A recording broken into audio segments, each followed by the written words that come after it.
नाम दीपक कुमार झा है। मैं बिहार के सहरसा ज़िले के सिमरी बख्तियारपुर प्रखंड से आया हुआ हूं और बिहार सरकार की जो महत्वाकांक्षी परियोजना है मखाना महोत्सव, इसके थ्रू हम लोग जो है यहाँ आए हुए हैं। यहाँ बहुत सारे आइटम्स देखने को मिल रहा है। हम लोग का जो मेनली इलाका है वो वाटर लॉबिंग वाला इलाका है। वहाँ पर जो है बहुत ज़्यादा जल जमाव रहता है और लॉलैंड एरिया होने के वजह से हम लोग जो मूलतः हम लोगों का जो फसल होता था, धान गेहूँ या गरमा जो भी फसल होता था वो हम लोगों का नष्ट हो जाता था।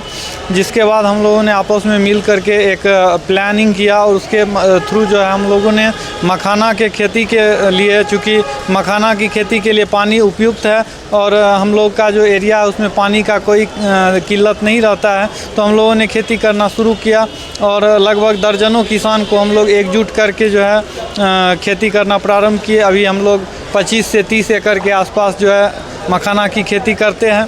लेकिन सबसे बड़ा दिक्कत क्या होता है कि हम लोग जैसे प्रोड्यूसिंग है हम लोग उसको ठीक तरीके से नहीं कर सकते हैं। उसमें दो हम लोग को दिक्कत आता है। एक तो हम लोग को ट्रांसपोर्टेशन उस हिसाब से है नहीं कि हम अपने सामग्री को बाज़ार में जो है उसको बेच सके। दूसरा चीज़ क्या है, हम लोगों को रिसोर्स का अभाव है, जो कि राज्य सरकार कुछ स्कीम जैसे लागू की है।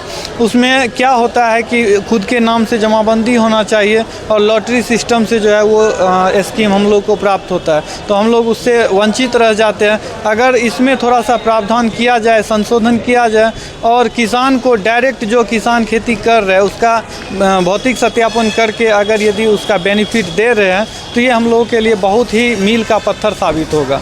अभी हम लोग क्या करते हैं, रॉ मटेरियल को औने पौने दाम में बेचने के लिए जो है बाध्य हो जाते हैं। जी, हम लोगों के यहाँ जो है मेनली क्या होता है कि रॉ मटेरियल हम लोग सेल करते हैं, जो कि लगभग जो है 150 से 200 रुपये किलो के हिसाब से हमको बेचना पड़ता है।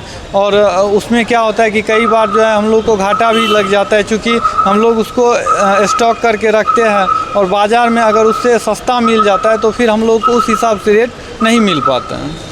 और इसका एकमात्र कारण ये है कि हम लोगों के पास में उतना बड़ा पूंजी है नहीं। खेती तो किसी तरीके से कर लेते हैं और जितना भी हम लोगों का मतलब पैसा होता है, रिसोर्स होता है, हम लोग उसमें लगा देते हैं खेती करने में।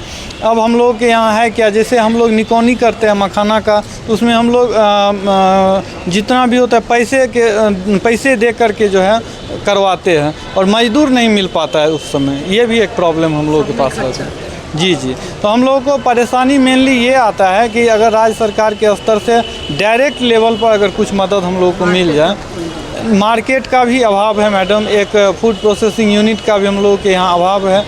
मखाना का हम लोग अगर बहुत सारा मात्रा में अगर प्रोडक्शन कर भी लेते हैं तो अगर फूड प्रोसेसिंग यूनिट जब तक तैयार नहीं होता है तब तक वो वेस्टेज है, उसका कोई सही यूज है नहीं। जो मखाना आपसे 150 रुपये किलो लिया जाता है वो मार्केट में जाकर 1200 रुपये बिल्कुल बिकता है। चूँकि क्या है कि वहाँ जो हम लोग मखाना का प्रोडक्शन करते हैं तो उसको बाद में क्या किया जाता है कि पूंजीपति वर्ग के द्वारा जो है वो ख़रीद लिया जाता है, उसको स्टॉक करके रख लिया जाता है और ये एक समस्या आता है। क्योंकि अगर इस पर काम किया जाए तो हमको लगता है कि निश्चित रूप से वहाँ के किसानों का भला होगा। एक ऐसी स्कीम बनाया जाए जिसके थ्रू जो है किसान को उसका मिनिमम सपोर्ट प्राइस मिल सके।